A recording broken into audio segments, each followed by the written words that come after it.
В финале вот этот немец с той стороны пришел. Мощный вообще, здоровый, крепыш. Хум, одни мышцы. Он думает, что меня разорвет. И видит, что я это как бы за голову беру, и это голову все мазью намазал себе. Но когда потеешь, это борцовские это, трюки всякие бывают. Но кто не знает в борьбе, это намазал. И вышел со мной бороться, когда потеет, вот это скользит же человек.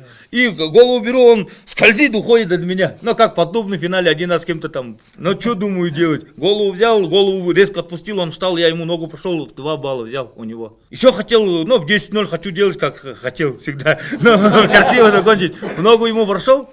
И это он мне голову отключил вот так, я хотел кинуть, думаю, сейчас, ну, вообще жестко отключил, физически здоровый, штангами или чем качался он.